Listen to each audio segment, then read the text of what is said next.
It's a wonderful, wonderful day. Hope everyone is having a remarkable day. Welcome, welcome, everybody. Thank you all for joining. I'm really looking forward to our Breaking Boundaries podcast episode this week. It is incredibly a game changer. You do not want to be enjoying this all by yourself. So feel free to grab a few of your friends, your peers, because listen, we're about to unfold together the 10 secrets to avoiding job interview ghosting. Now, I hear from you all, and I'm super excited that you are now taking the time on your day and trying to understand. So, welcome back, everyone.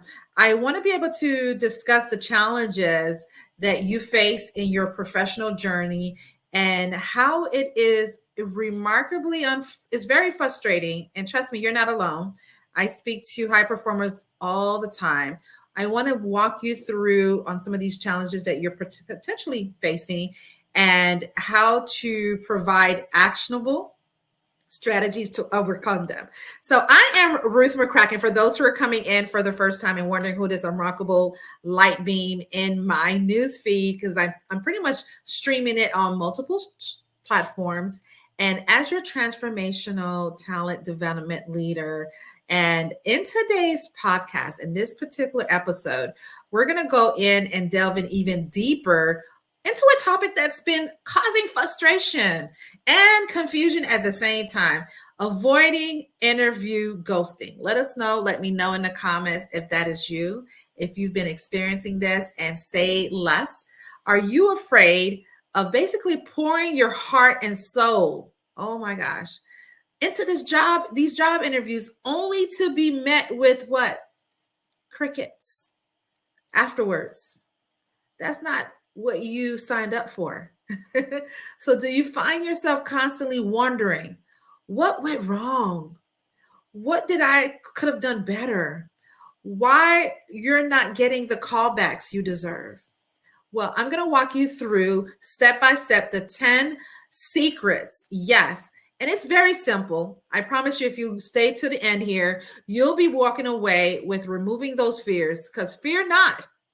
In today's episode, I'm going to go ahead and uncover those with you, each step. And I want you to be able to walk away and let me know, would it be worth it to you that you want to be leading your job interview without the ghosting part of it being tied to it? And we're aiming with adding some actionable items. You're not just coming on here just to gather and collect some free tips and information, but I want you to turn and look over and say you're needing a favor. And I heard you, I hear you, and I see you. But we're not stopping there. Oh no, my friends, we're not stopping there. I'm also going to help you infuse throughout this conversation and our time together with timeless wisdom, biblical knowledge, and principles. Because sometimes the answers we seek are found in unexpected places. Who can agree? So, without further ado, ladies and gentlemen, and all my wonderful families across multitudes of communities and friends, let's go ahead and dive in, shall we? Awesome. So, today's weekly mantra, I want you to say this, and I want you to say it with declaration. I want you to declare it each time you get up and finding yourself doubtful, finding yourself moving into self-sabotage. Repeat after me. I am not defined by rejection, but by resilience. Ooh, I will learn and grow from every experience, trusting that my path is guided by divine purpose. Repeat that. Write that down. Write that down. I am not defined. I'm not defined by rejection. How many of y'all saying, well, why am I being rejected today? Or last week or 2 days ago, however long ago? Mistake number one, failing to follow up. Oh my gosh. Did you send a thank you letter or a thank you email or note after your interview? You must do so at least within 24 hours, my friend. Let's talk about it. Following up is the key important factor Not only does it shows your gratitude, not only shows that you're still showing interest, increasing your interest within that role, but it also shows that you have pretty much kept them in mind for the hiring manager, and also they kept you in mind. It's repositioning that conversation, having it being replayed over and over again in their head once they see your actual thank you letter. You want to be able to craft it in a personalized way. Don't make it sound vanilla, ladies and gentlemen. It's really important how you're engaging and also interacting with them within that thank you note. And again, do it within 24 hours. In fact, you may even want to do it within the 30 minutes of your conversation time with them. Is this helpful? I'm glad that you're hanging in to even know what we're going to move on to, because expressing your gratitude is the opportunity of reiterating your interest to the position. You want to keep that momentum and drive going. Mistake number 2, lack of preparation. How many of you all say, well, Ruth, I've been doing interviews 100 times throughout my life cycle of my career, and you're maybe 10, 15 years in the game. But did you thoroughly research the company and the role before your job interview? How many of y'all can definitely say, I maybe sprinkled through their website, or perhaps I may have gathered maybe 4 or 5 questions. I thought that's all I needed. Preparation breeds confidence. And if you're going in that conversation, or in that Zoom room, or perhaps in the actual boardroom, and your confidence is dimmed down, you want to be able to increase it, because demonstrating your commitment to the opportunity based on your preparation is based on your preparation, my friend. So let's go ahead and talk about an action that I want to challenge you with. Obviously, you're going to research the company. You're not only just going to research the company, you're going to research their mission, their values, were they on the recent news lately, what's on their social media platform. Check out their business page. What may be that they feel very harnessed to, they have a heartstring tied to. Maybe they were now being told that they're number one in the state, or within their industry, or within their niche. How about putting that into your notes, to bringing that in a conversation? Because preparing thoughtful questions as well is so viable, my friend. Because sometimes people, when I talk to folks and I say, hey, did you ask any key questions? Oh, no, they pretty much answered all the questions I needed. I didn't think I needed to ask any additional questions. Whoa. Why aren't you asking them questions? And not just questions, my friends, thoughtful questions to ask during the interview to show your interest and engagement. And we help with our top performers all the time. Like, Ruth, I haven't had an interview maybe in 5 months or 5 years. And the question you want to ask yourself are you arming yourself with meaningful and thoughtful questions? Mistake number 3. Are you all with me? How am I doing so far? Are you catching this volleyball that I'm bringing over? Well, you probably want to catch it, because if you're playing volleyball, it's more than just popping it back up. So give me some high fives. Let me know you're popping it back to me, the volleyball. All right. So let's talk about mistake number 3. Weak personal branding. And I promise you I'm going to define this.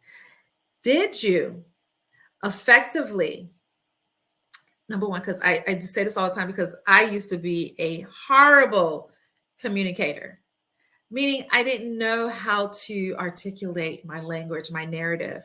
And so I want to challenge you by asking you this question again. I started to ask it. I'm going to go ahead and finish it. Did you effectively communicate your unique value proposition? Your personal brand, and I was talking to many other individuals and leaders in the C-suite and even senior management, or even just starting and becoming an aspiring leader. Do you know that every person is carrying their own imagery of a personal brand? And if yours is weak, you may want to go back.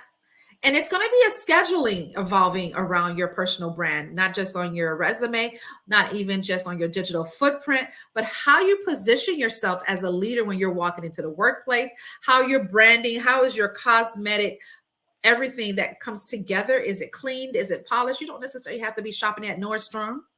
However, as long as it's properly polished and groomed and ironed out, you don't have to have a weekly or every other week bill when it comes to going to the dry cleaners. Where I'm getting at, your personal brand should shine through in every interaction. For example, develop a compelling elevator pitch. I often find that folks always open up the line when people ask them, what is it that you do? Who do you, what is it that you do? Or who do you help? They immediately say, oh, I am, like for me, I would say, I am an HR tech leader, or I'm an HR systems leader, or I am a talent development leader. You're giving them a glimpse and assuming. Now you have them playing this guessing game as to what exactly does that look like to them. Whereas you want to be able to create and reframe by moving from title to elevating a pitch that definitely is very crystal clear and showcasing your skills, your work experiences, and what sets you apart from other leaders that are going for that targeted role. How many of you all are going to take action and do that ASAP the moment you get off? You may even want to pause it and do that now and actually write it. Make it be about 6 seconds. It doesn't have to be 2, 3, 4, 5 minutes, 6 seconds with 2 to 3 sentences. Very key in highlighting what I just shared. Now, mistake number 4, neglecting to network. Now, I speak to, I don't know about you all. You probably thinking, how are you an introvert, Ruth? I am a part introvert. I am, believe it or not. In fact, networking was something that I definitely hid behind the shadow for a very long time. How many of you all can say the same? Me going out to just cold pitch to people that don't know me from Eve. And here I am trying to develop a relationship, start connecting with folks. I used to send out at least 100 connections before LinkedIn and I don't know if other platforms, Facebook too, because you have to have a certain rhythm and timing on doing it. Otherwise, they may more likely suspend you or pause you. But my point is, I would just connect with random folks and with hopes to thinking that they're going to see that I'm a wonderful, an amazing person, and they're going to automatically connect with me. No, that's not the case. That's not the case. Networking can provide you a way, but you have to do it in a human connection synergy way. And you can do it by saying less. I don't know why folks are now sending these big old novels about themselves into the inbox. I don't have the time in a day to read all of that. You want to go ahead and compress it, use these AI tools, and then personalize it afterwards. Okay. And I want you to reach out. Start reaching out to connections, maybe some peers who work at the same company that you work or maybe want to work for. And are you familiar with the industry? Or maybe once you go ahead and extend an olive branch and say, hey, I would love to do some e-coffee with you. Or perhaps I would love to meet offline if they're local and they're within means of wanting to travel with you or travel to meet up with you, right? And I want you to be able to do that because it's not only going to increase your self-esteem and your confidence, it's going to give you the opportunity to practice more in communicating outside of self. Now you're not just self-researching, but you're co-creating with others who have the desire to help and serve what you're looking to also land, maybe perhaps as your next higher position, or maybe perhaps you're just looking to develop your communication patterns to seal the deal. So when the moment you're answering these questions, you don't sound as though you're incompetent, or you don't sound as though you don't have that esteem or that confidence to back every single word and pause after every single period. Let me know if you're going to go ahead and take action and start giving yourself grace and opportunity to do that right away. All right, let's go on in.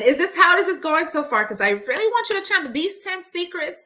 If you're just coming in and you're wondering, what am I speaking about? I'm letting you know, I'm unfolding, I'm removing the veil so you can walk away knowing what the 10 mistakes, the 10 secrets that you're going to walk away to avoid today, because it matters to me that you're not looking to position yourself on getting ghosting again. Because these 10 secrets to avoiding job interview ghosting, is going to transform how you evaluate the next time you start planning and preparing for your next ideal job interview. Your time is valuable as well as the interviewer. And so you want to take that extra 30 minutes, hour, even a couple of hours to fully dive in and understanding why am I even involving myself into this job interview. All right, so let's go ahead. And since we're halfway through here, mistake number 5, overlooking culture fit. Some of you all just apply, spraying and praying that you will eventually maybe adapt and adjust and get involved with a culture that may not even align with you. Find yourself 3 months later, either getting fired or laid off, heaven forbid, you just not even giving them a 2-week notice, you automatically jump ship. Did you assess whether your values align with that company before you signed off on that job offer? Culture fit is crucial. How many of you all can agree?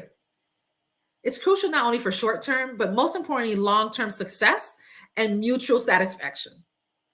And in order for you to develop this in a way where you are not finding yourself stumbling in this area or casually reviewing and researching these companies, I want you to reflect on your own values and preferences. Maybe you perhaps like a laid back environment.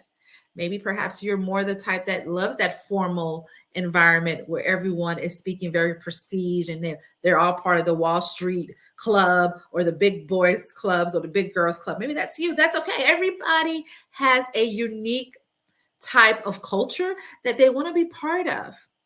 Maybe you want to be part of the Karen's community where you're micromanaging and having to pull someone every time. Instead of building them up, you're building them down. If that's you, go for it. I know for sure if you don't take the time to do your culture fit evaluation, you're setting yourself more likely to fail. So how many of you are going to be more intentional and be more mindful of how to fully evolve in this area? Mistake number 6. I'm excited for you all because this is the part that a lot of people think, well, I'm on the phone, Ruth. Mistake number 6 does play a role. Let me know really quick if you do disagree or even agree. Mistake number 6, poor body language. Just because you're on the phone with someone, you don't think they can kind of sense your body language? We have 6 senses. In fact, I think we have more, but that's a whole different tea party. Did you exude confidence and professionalism in the job interview? Or did you just kind of went in as though you were talking to your friend? Now, don't get me wrong. There's a tone, a friendlier, very charismatic tone that needs to be involved. However, your body language speaks volumes and can influence perceptions. So even while I may be streaming this, and a lot of you all are going to be doing it through audio, I'm very expressive when it comes to my hands, how I'm posturing myself. So the delivery of my volume of how I'm speaking and engaging is very clear. Practice good posturing. Your posture matters. If you're all slumped, it's going to sound as though you're talking through a tunnel sometimes. I'm going to try it with you right now. And I'm stuck down like this. Can you hear me properly? I feel so awkward trying to do it in front of you all. And it's not going to come out correct is what I'm getting at. You're going to find yourself tongue-tied or barely breathing because your posture is being manipulated or is not taking effect. So maintain eye contact as well.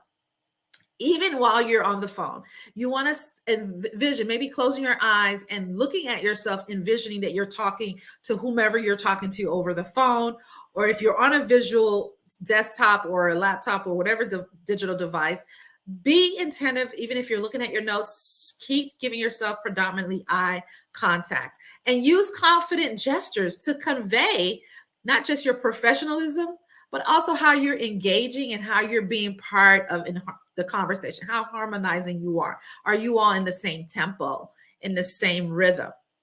Now, let's talk about mistake number 7, because this is one that I think a lot of us as leaders tend to ignore it. I do believe that.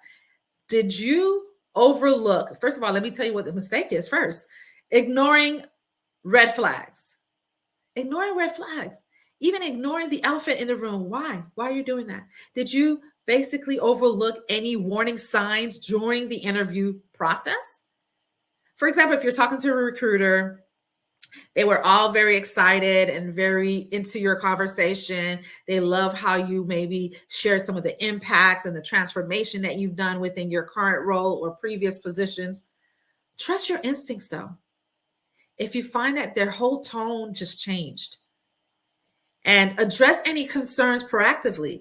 Find out if once you answer the question and they may have said, or they may have created some sort of sound or maybe gave you a feedback or a comment. As for example, if I was to say, you shared a story and I come back and say, well, you see, I don't know.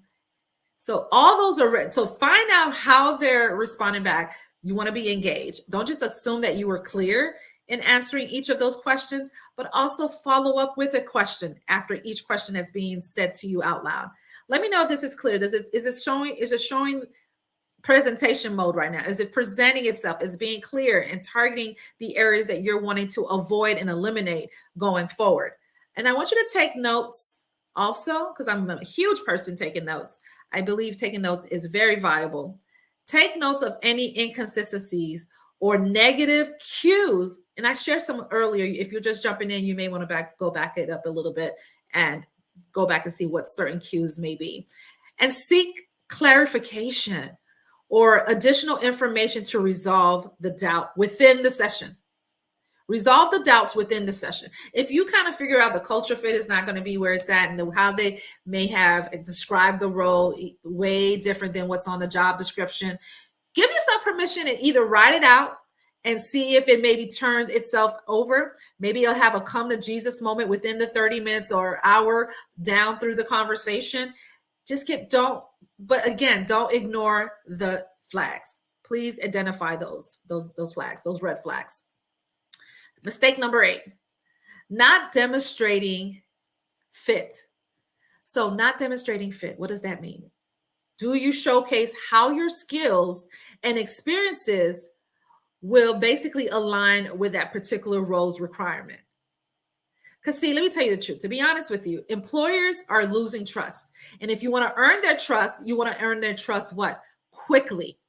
You want to do so very quickly because employers want to see tangible evidence, whether or not if you're a fit for the position and most importantly for the company's culture. So for example, I want you to take this action. Provide specific examples from your past experiences and start to demonstrate your ability to excel in the particular similar role that you're applying for or situation. Always bridge in what makes you unique. In doing so is by adding your work experience and including that particular job role description and make it be married together as one. Let's move on as we're wrapping up. And I want for you all to continue staying towards the end. I promise you it will pay itself out, because if you're finding yourself always being ghosting, you're going to want to know what the remaining 2 is. Is that all right? So let's go ahead. I want you to be able to understand mistake number 9, lack of authenticity. Listen, I speak to thousands of people a year and indirectly has helped 10,000s. And so the question you want to ask yourself is, yes, be creative, be very creative in a very holistic way. However, did you stay true to yourself and your values during the interview? Do you know that people can tend to sense? They don't have to be your childhood friend or your partner to understand authenticity, because authenticity builds trust. And not only it builds trust, it fosters genuine connections, a synergy between you and that hiring manager or that potential peer who maybe is now put in the front line to see whether or not if you can work with them, if you can be part of their team. You'll be surprised. And so I want you to be honest and genuine in your responses, avoiding the temptation to exaggerate or fabricate information just to what? Impress. And I know we live in a very interesting time. It's always an interesting time. It's always, I'm over 40 and it's always been an interesting time in my 20s and in my 30s. It's always going to be interesting. The question you want to ask yourself is, how are you giving yourself the grace to advance and develop? If you're underdeveloped in these areas, I highly recommend you to get with a mentor, get with a coach, get with someone who's maybe 10 steps ahead of you. Now, I want you to really go back, actually, so you can develop these skills of areas that you may find yourself struggling with, so you don't get ghosted anymore after job interviews, because your time within those conversations, you don't get them back. However, my friend, you can go back and reflect. You can go back and do some self reflection and lesson learns. What did I learn from this experience? What could I have done better? Who do I need to become in order to gain the results and the outcome that I'm looking to walk away from within those engagements? Now, finally, I do believe in this, and many leaders are going to say, yes, yes, yes, Ruth, on this. However, are you doing it? Mistake number 10, forgetting to follow through. Oh my gosh. Did you close the interview with clear next steps and commitment to follow up? Or did you just leave it to them to say, oh, we'll get back with you in the next 1 or 2 weeks, or maybe perhaps 4 weeks, depending on what level this position is maybe weighing upon? It is so important. It's so important to be able to be crystal clear on what the next steps is, and not so much more. I even talk about what ways you would know how to even get on their calendar without having to pass the baton and waiting on them to let you know when would be appropriate for you to get on the calendar of the next interviewer. Is this helpful? Let me know how we're pretty much marching together in the same beat here. I know you probably feel like, Ruth, you're slapping me off from left to right on my back, letting me know that you need to go ahead and cough up all those mistakes that you did in the past, so you can definitely be able to know that I deserve better. I deserve more. And I want you to know that you deserve better and you deserve more. And guess what? You can get all of that with what you have right now, because you are enough right now. Yes and yes. So I want you to be able to take action by doing this. Express your gratitude for the opportunity, reiterate your interest in the role, and inquire about the next steps and timeline for decision making. Now, don't sound desperate or too pushy. With follow throughs, I'd say about 1 or 2, and put a gap in between, maybe 3 to 4 days in between each follow up, each follow through. It's so critical. People say, Ruth, I haven't heard back in 2 to 3 weeks. I haven't heard back in about 3 days. Okay. So do you have a schedule? Do about 1 or 2 follow throughs. And so you can actually be part of that experience and that engagement. The more likely to get a feedback or a reply back as to where they're at or where do you stand in the process. So I just unfold quite a bit of this 10 mistakes here in the Breaking Boundaries episode this week. It's really important that you go back and fully dive in on those actions that I shared with you within the 10 mistakes that I see you all may just be coming in, and go back and hit the replay. Matter of fact, go back and share and follow. Do you like some of these materials that I'm sharing with you? Do you find it that it's really unleashing and unlocking your invaluable worthiness when it comes to partnering or becoming a team member within a company? You want to be able to prepare and plan in a very remarkable way. Quit half-stepping. Quit being underdeveloped. It's time for you to stop. Just quit. Just quit being. It's time for you to be uncomfortable. So incorporating what I just shared with you into your professional journey reminds us of the important integrity, perseverance, and faith. Because faith without what? Pretty much faith without fruits is without any awareness, without any kind of work. Faith without work is pretty much stagnant. It's dead. It doesn't move. It's holding time in a space that it's not even worthy of. So as you navigate the ups and downs of the job search process, remember that every experience is an opportunity for growth and divine guidance. I do believe where 2 or more are gathered, the divine is in the midst. I do believe in the power of one more. Ed Milet, he's a remarkable philanthropist. He wrote that book. You may want to go ahead and put it in your library of knowledges and wealth. And I want you to go ahead and take the pause and the opportunity to tell yourself, thank you for coming out. Thank you for allowing yourself to learn and feed yourself knowledges that you may have not been aware of. Kind of well, not kind of, go ahead and put in a comment which are one of the top 10 mistakes that you weren't aware of, and you're going to go ahead and take action and start taking massive improvements and giving yourself the opportunity to get better. Thank you, every one of you all who have taken the time to go ahead and share and subscribe and share the love. It really means the world to me together that we're empowering you all in our breaking boundaries. Even share with me your takeaways. I'll go ahead and meet you all in the comments, which I like to call the retreats area. This is the area where we retreat, we rehab, we self-reflect, we grow, and we remove some of the limitations, the self-limitations. So don't forget to subscribe. Follow us on every social media and share your key takeaways in the retreat area below. So together we'll continue to what? Break boundaries and reach new heights, and not in our career, not in just in our career, but in our business and in our life. Stay resilient, stay inspired, and until next time, keep breaking boundaries.